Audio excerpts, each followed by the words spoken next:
The future of AI is non-negotiable. Whoever controls AI will control the world until AI controls the world. My philosophy is simple. Am I alone in this? Which you're not. There's always opportunities in the market. I don't think any human can compete with AI. Okay, I think I'm onto something here. Like, we gotta run with this.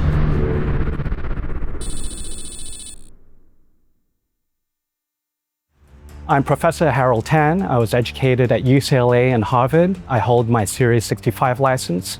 I'm a serial entrepreneur that has built and exited companies, including a solar energy company for the past 2 decades.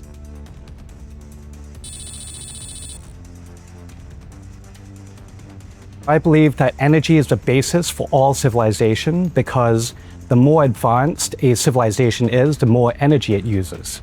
So there's a straw man argument out there that, oh, we're using too much energy, right? And that's bad. But there's this notion of a Kardashev scale, that the more advanced civilization is, the more energy it uses. A type 1 civilization uses all the energy of the planet. A type 2 civilization uses the energy of its local sun.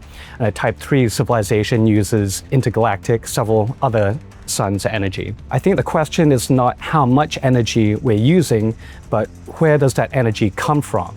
If the energy comes from burning fossil fuels and destructive kind of forms of energy, then obviously we'll destroy the planet. But we have an abundance of renewable, clean energy, especially with AI, ways to discover new forms of energy that are clean, renewable, sustainable. And that's part of my work in solar energy. So I come from the Bitcoin mining industry.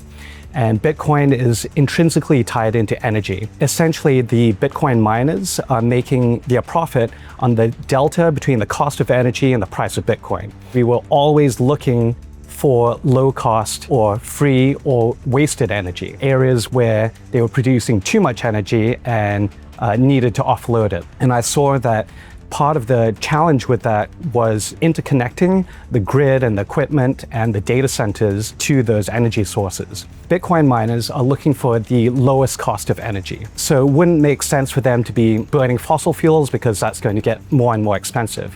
So they're going to find areas with low cost energy, stranded forms of energy. An example is a country like El Salvador, which I visited soon after they went on the Bitcoin standard. They've got abundant geothermal energy. And a lot of these stranded energy sources like geothermal or hydro, which are waterfalls out in the forest, it doesn't make sense to build a power station there and then pipe the energy through the forest to the city where it's used. However, with Bitcoin mining or AI data centers, you can basically harvest the energy there and then turn it into compute, either to mine Bitcoin or to run AI algorithms, and then transmit that information over the internet to anybody, anywhere in the world.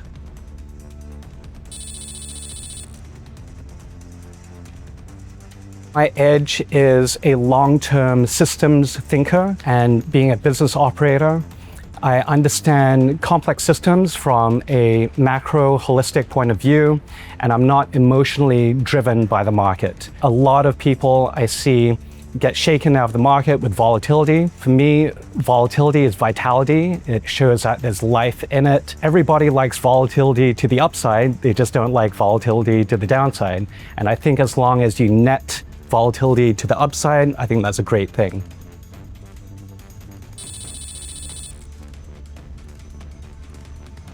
What a lot of people don't realize is that 30% or more of the returns in the S&P 500 have been driven by the top 10 companies, which means 490 of the S&P 500 are essentially not performing very well. Also, although the S&P 500 has grown in nominal terms, if you divide that number by the money supply, it's being close to flat. Because as the money supply grows, everything grows in numbers, but may not grow in real purchasing power.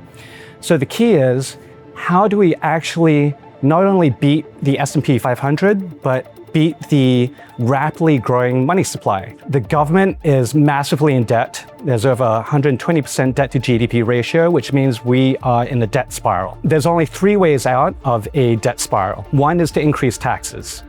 No politician is going to want to increase taxes.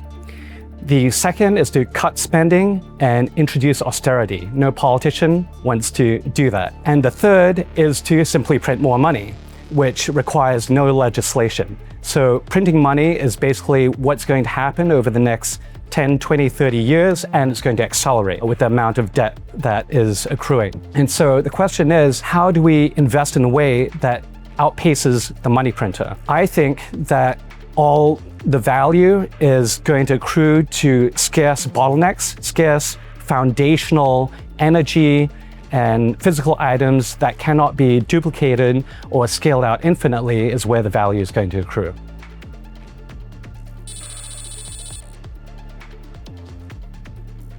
So I'm a full stack engineer. I studied at UCLA and Harvard. I've run a solar energy company for the past 16 years. And what I realized is that software is ultimately going to be free. The value is going to accrue to the energy, grid, and compute bottlenecks in the AI infrastructure chain. So my thesis is to own the bottlenecks and not the apps. I see people chasing and debating on whether Claude or OpenAI or Gemini or Grok is going to win. I'm investing the picks and shovels upstream. I believe that compute, grid, interconnects, and energy are fundamental to the build-out of AI.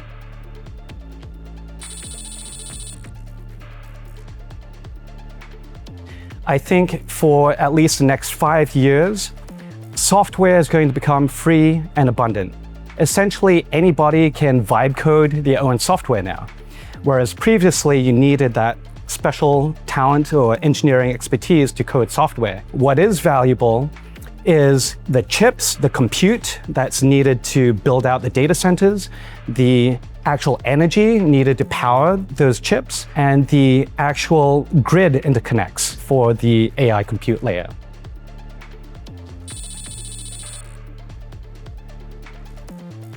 One example of a bottleneck is energy. You can essentially create software overnight now. However, you cannot bring a power plant online overnight. Dealing in the energy space myself, I've seen the long lead times, the bureaucracy that's needed to permit and bring energy online. It can take months, if not years, to bring energy online. Energy is a fundamental bottleneck there. Another example of a bottleneck in the AI space is high bandwidth memory. So when the compute goes from the GPU to the memory, it needs RAM to be able to understand and remember the context window. A lot of people may be using AI, and then after a few pages of conversation, the AI has forgotten what you're talking about. And the reason that is because of the limitation in high bandwidth memory. As AI and software improves, it needs more and more memory to be able to remember you and the conversation. High bandwidth memory is sold out for the next 2 years. So anybody who wants it is going to have to pay a premium for it. Another bottleneck in the AI space is photonics. For many years, there were labs that had developed fiber optic systems and very specialized lasers that operated on nanometer scale, but there wasn't a widespread demand or commercial usage for it because the standard in computing has been copper. However, with the explosion of AI, there's a sudden demand and not enough developers for the lasers and photonics or co-packaged optics that can bundle and package with the GPUs, so you don't need to run a lot of space from the GPU and the memory over to the next cluster. You want the GPU, the memory, and the transmission in clusters all right next to each other.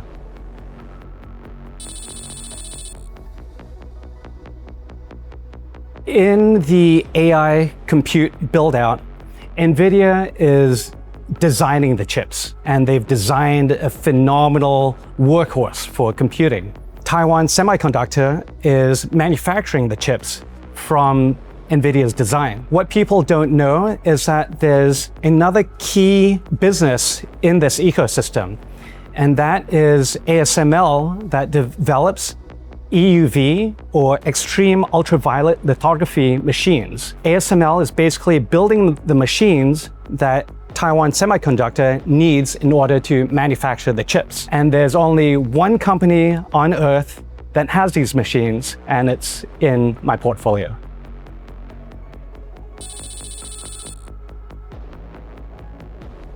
So if you think about the Nvidia chip stack, if you could have a vehicle that you're driving and you could use that vehicle for your groceries, and you do your grocery runs, you load the family and the kids up in it, but then you can, with that same vehicle, go to the racetrack and race on par with all the race car drivers, and then maybe even go for a submarine swim, and then go back to pick the kids up from school. That's like what Nvidia is. General purpose, you can do a lot of different things with it.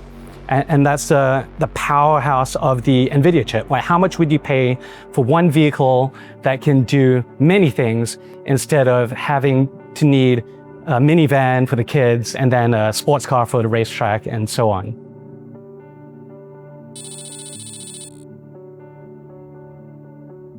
I think we're in the first inning of the multi-year AI infrastructure build-out. We are just getting started. We're still on a very first generation architecture of compute. I think not only is photonics going to apply to the transmission or communication lines, but it's going to come down to the chip architecture itself. That is still a few years away, but until we rework that entire ecosystem, I think we still have quite a runway. In my portfolio, I have very specific rule sets for thesis breaks. So for example, if Nvidia no longer has their moat, nuclear energy gets completely outlawed, or we have another massive blow up and there's negative sentiment, or if we discover fusion reaction and that becomes the primary source, I would pivot from the nuclear allocations, or if we discover new methods of cooling, or if we enter data centers in space much faster than anticipated, then that warrants a reallocation or a thesis shift. But if price goes up or price goes down on a quarterly basis, a lot of that is just driven by emotions.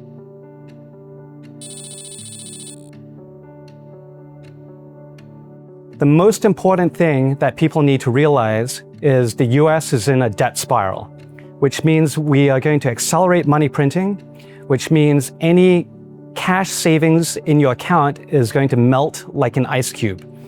And if you are not outperforming the rate of money printing, your savings is basically going to melt away and you're not going to have the purchasing power you think you might have. Even if you're a millionaire on paper, everybody knows a million is not what it used to be. It's important to be able to invest in a portfolio that outperforms the rate of monetary debasement.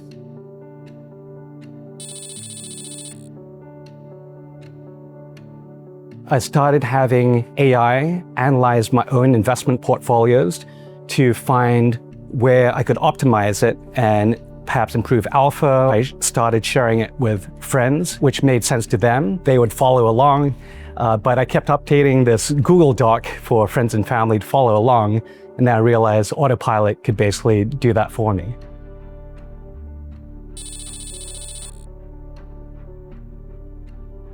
Compute, energy, grid, and digital scarcity are the future. This is going to play out in the next 5 years, and I have all of these in my AI Bottlenecks portfolio.